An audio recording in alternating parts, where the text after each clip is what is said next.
Hello everyone, जय श्री कृष्णा। तो आशा करती हूँ आप सभी बहुत अच्छे होंगे और अपनी तैयारी बहुत अच्छे से कर रहे होंगे। तो जैसे कि हमारे जो टॉपिक चल रहा है हिंदी का विसर्ग संधि, संधि के बारे में हम पढ़ रहे हैं। तो आज का जो हमारा टॉपिक है ये है विसर्ग संधि। विसर्ग संधि क्या होती है? जब विसर्ग के बाद, यानी कि जब कोई विसर्ग लग रहा होता है तो उसके बाद स्वर या व्यंजन आने से जो परिवर्तन होता है वह विसर्ग संधि कहलाती है। यानी कि विसर्ग के बाद स्वर या व्यंजन, यानी कि हमारे पास कोई एक शब्द है, ठीक है, विसर्ग वाला। तो विसर्ग के बाद जब हम उसे, जैसे कि एक शब्द है हमारे पास हरिश्चंद्र, तो जब हम इसका विच्छेद रूप करेंगे तो विसर्ग के बाद जो स्वर या व्यंजन आता है उससे शब्द में जो परिवर्तन होता है उसे हम विसर्ग संधि कहते हैं, उसको हम विसर्ग संधि कहते हैं। तो इसमें एक ट्रिक है इसकी, जो इसे पहचानने की सबसे आसान और सबसे अच्छी ट्रिक है। पहले इसके बारे में बात कर लेते हैं, बाकी के नियम के बारे में वीडियो में भी आगे बात करेंगे। यदि आधे यानी कि हाफ, श से स, यानी कि जो आधे आधे होते हैं जिनको हम श, श और इसको इस भी बोलते हो, कहीं पे सा भी बोलते हैं, हो तो विसर्ग संधि होगी। यानी कि वो हमारी कैसी संधि होती है? विसर्ग संधि होती है। कोई जरूरी नहीं है कि हर जगह पे काम करे, कहीं कहीं पे 99% भी होता है, कहीं पे अपवाद भी होते हैं। तो पहले हम श वाले नियम के बारे में पढ़ेंगे, बाकी दूसरे नियम के बारे में हम अभी वीडियो में आगे बात करेंगे। तो अभी जैसे कि हमने यहाँ पे नोट कर लिया है कि ये तीनों जो हमारे ये तीन अक्षर हैं जो कि आधे यूज किए जाते हैं, श, श, स, तो इसके ये विसर्ग का रूप कब ले लेते हैं? कुछ एग्जाम्पल्स के साथ में हम इस चीज पे थोड़ी नजर डालेंगे। जैसे कि हरिश्चंद्र, तो ये हो जाएगा आपका हरे धन, ये जो श है, ये जो आपका श है, यानी कि ये क्या करते हैं, ये तीनों श जब आधे होते हैं तो ये उस जगह पे विसर्ग का रूप ले लेते हैं। तो हरे की जगह यहाँ पे आ जाएगा श का विसर्ग आ जाएगा, हरे धन चंद्र, हरे धन चंद्र। इस तरह से ये क्या करेंगे, आपका विसर्ग का रूप ले लेंगे। इसी तरीके से आगे के एग्जाम्पल है, जैसे कि निश्चय, निश्चय, तो ये क्या हो जाएगा, नि, और जो आपका स यानी कि आधा जो ये श है इसकी जगह आ जाएगा विसर्ग, निह धन चय, निश्चय, निह धन चय, निश्चय। इसी तरीके से दुष्कर्म को लेंगे, दु, ये श है, श आ जाएगा यहाँ पे विसर्ग प्लस कर्म, दुष्कर्म का क्या हो जाएगा, विच्छेद रूप, दुह धन कर्म, दुह धन कर्म। इसी तरीके से दुशासन, आधा श है, दुह धन शासन, दुशासन, इसका विच्छेद रूप ये हो जाएगा। और निष्पाल का हो जाएगा निह धन पाल, निह पाल। इस तरह से श का जो नियम होता है वो काम करता है कि यानी कि जहाँ पे हमारे शब्द में, पूरे शब्द में जिस जगह पे हमारा आधा श होता है वहाँ पे वो आधा श जब हम उसे विच्छेद करते हैं तो वो आधा श उस जगह पे विसर्ग का रूप ले लेता है और वो हमारी विसर्ग संधि होती है। चलिए अब आगे के नियम के बारे में बात करते हैं। उस नियम में हम अभी देखने वाले हैं, जैसे कि छोटा अ आता है या फिर विच्छेद के बाद में जब आ ई उ यानी कि हर्षों स्वर आते हैं तो हम उसे कैसे परिवर्तन करते हैं, उसी परिवर्तन के बारे में हम बात करने वाले हैं विसर्ग संधि के दूसरे नियम में। इसको आप र का नियम भी बोल सकते हैं। इसकी ट्रिक है, जैसे कि उसमें हमारे थे तीनों श थे, वो तीनों श जब आधे में होते हैं तो उनकी जगह पे विसर्ग आ जाता है और वो उसको, उसका रूप जो होता है, जो उसका विकार उत्पन्न होता है वहां पे वो श जो था उनकी जगह वो विसर्ग ले लेता है। सेम उसी तरीके से यहाँ पे र का नियम है। ट्रिक है इसकी कि विसर्ग का र या र का विसर्ग हो जाता है, विसर्ग का र या रा का विसर्ग हो जाता है। कैसे है इसमें, जैसे हमारे पास आशीर्वाद दिया हुआ है, ठीक है, तो ये र जो होता है यहाँ पे ये वाला र है हमारा जो ऋषि वाला है जिसकी मात्रा उड़ा देते हैं। तो र की जगह पे चाहे कैसे भी र हो, चाहे लिखा हुआ नीचे र हो इस तरीके से या फिर ऊपर मात्रा लगा हुआ र हो, उसकी जगह पे क्या होगा, विसर्ग आएगा और वो र को अपने में लुप्त कर लेगा, र को अपने में छुपा लेगा, ठीक है।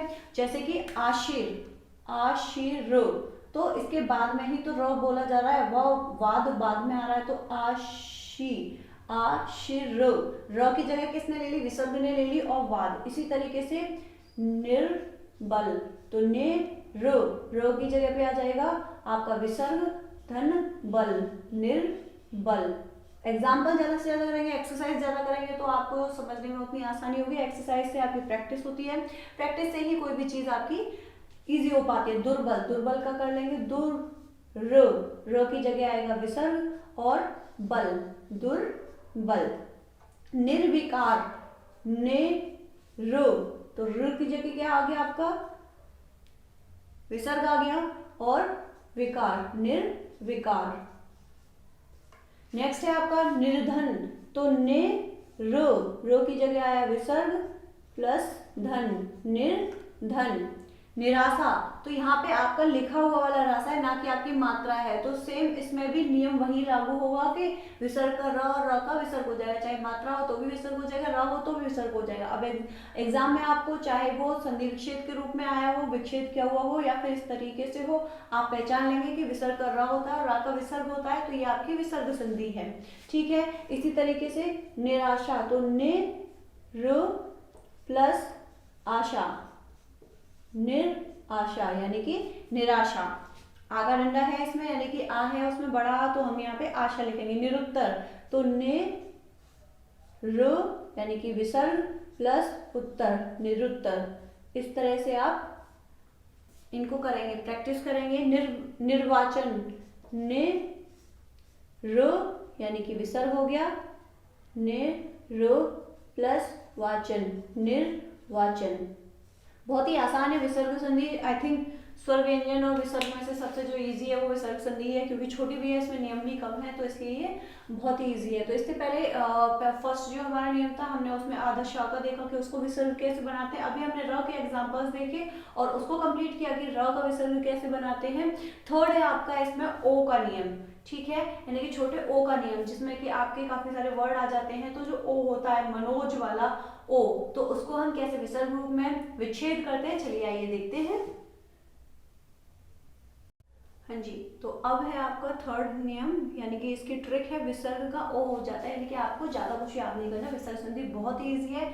सबसे पहले हमने आधा श वाले शब्द देखे थे, आधा श, आधा श और आधा स, जो जिसे हम बोलते हैं, उसको हटा के हम उसकी जगह विसर्ग का इस्तेमाल करते थे। अभी हमें क्या करना है, अभी हमें ओ का नियम देखना है। ओ के नियम में यानी कि पहले श वाले देखे थे, फिर हमने र देखा, तो बस जहाँ पे र होता था, र को हटा के हम विसर्ग लगा देते थे। अभी हमें क्या करना है, ओ का नियम है, तो ओ को हटाना है, यानी कि ओ को हटा के विसर्ग हो जाएगा, विसर्ग को हटा के ओ हो जाएगा। यदि विच्छेद में विसर्ग दिया है और ओ है उसमें, तो हम उसे हटा के शब्द बनाएंगे तो ओ बना देंगे, और ओ वाला शब्द है तो उसको विच्छेद करते टाइम हम उसका विसर्ग कर देंगे। बस हमें ध्यान देना होगा, हम पहचानेंगे कैसे कि वो विसर्ग संधि है। इसका थोड़ा सा आपको डिटेल में दे रखा है, यानी कि ओ के बाद, जैसे कि यहाँ पे है हमारा ओ, तो ओ के बाद तीसरा चौथा पांचवा, यानी कि वर्ग का तीसरा चौथा या पांचवा शब्द हो, या फिर य र ल व और ह में से हो, तो विसर्ग संधि होगी। सॉरी मैंने विसर्ग संधि होगी। जैसे कि अब ये ओ है, ओ के बाद हमने ज देख लिया, तो ज हमारा कौन सा अक्षर होता है, च छ ज, तो ज क्या है, हमारा वर्ग का तीसरा अक्षर है, तो इसमें ऐसे ही हो जाएगा हमारा मन। ओ है तो मनः प्लस ज, मनोज। ये भी सेम है, ह है इसमें, तो ह यहाँ पे दिया हुआ है मन। ओ है तो ओ का विसर्ग कर देंगे प्लस हर, मन हर, यानी कि मनोज वाला। यशोदा, अब द है यहाँ पे, तो ये किस में आ जाएगा आपका,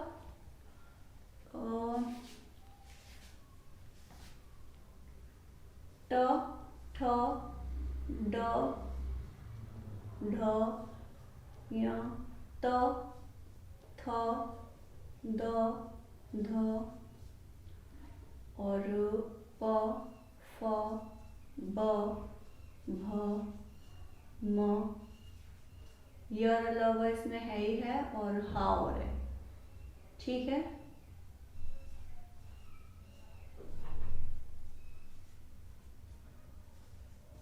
इस तरह से ये आपके मैंने डिटेल में लिख दिए हैं सारे, जल्दी जल्दी जैसे हम इसे देख लें। तो दा क्या है आपका, दा भी आपका तीसरा अक्षर है, तो यश ओ का हो जाएगा विसर्ग प्लस दा।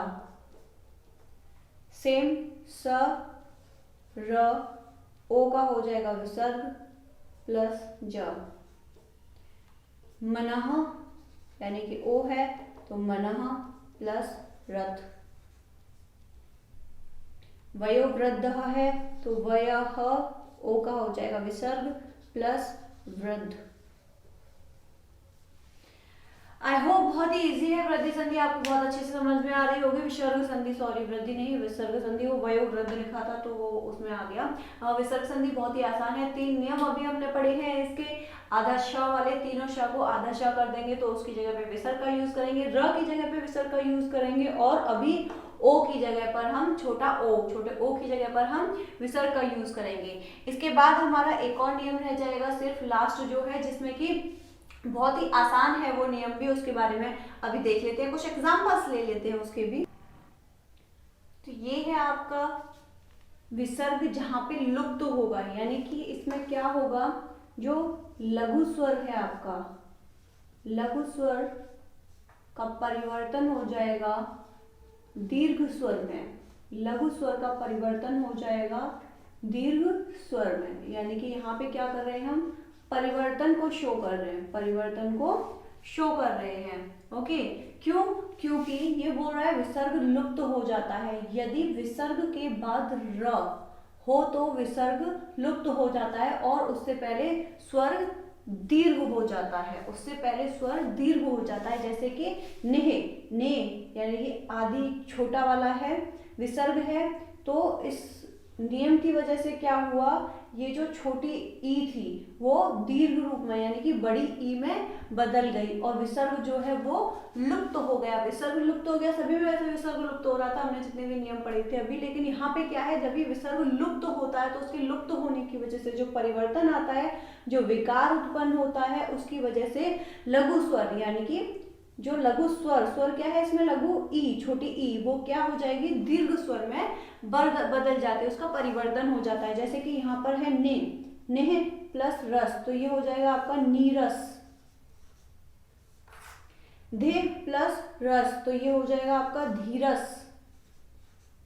इस तरीके से आप धीरज भी कर सकते हैं, नीरज भी कर सकते हैं, काफी सारे वर्ड हैं। तो बस इसमें आपको इतना सा ही याद रखना है कि जब उसके विसर्ग के बाद में र हो, ठीक है, जब विसर्ग के बाद में र हो तो उसमें क्या होता है, उसको जब हम परिवर्तन करते हैं तो वो लघु स्वर से दीर्घ स्वर में उसका परिवर्तन हो जाता है और जो विसर्ग होता है वो लुप्त हो जाता है, यानी कि छुप जाता है। तो विसर्ग की बहुत ही छोटी छोटी सी, तो विसर्ग संधि काफी इजी है, ज्यादा नहीं है, 4 नियम है, वही आपको याद रखने हैं। जैसे कि आधा श का नियम था, ओ का नियम था, र का नियम था, बस यही आपको याद रखने हैं। बहुत ही इजी है। सबसे छोटी जो संधि है वो शायद विसर्ग संधि है, क्योंकि व्यंजन संधि में भी नियम काफी सारे हमने पढ़े थे। स्वर संधि में तो 5 भेद ही थे, उसके बाद में बारे में भी हमने डीपली पढ़ा था, काफी लेंथी टॉपिक्स हो गए थे। तो विसर्ग संधि के लिए आज का ये छोटा सा वीडियो है। आशा करती हूँ विसर्ग संधि आपको समझ में आई होगी अच्छे से।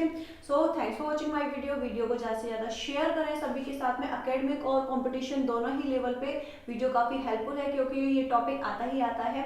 एकेडमिक लेवल पे भी बच्चे पढ़ते हैं अपने सिलेबस में संधियों के बारे में। सो वीडियो को ज़्यादा से ज़्यादा शेयर करें। Thanks for watching my video. Have a great day. God bless you all.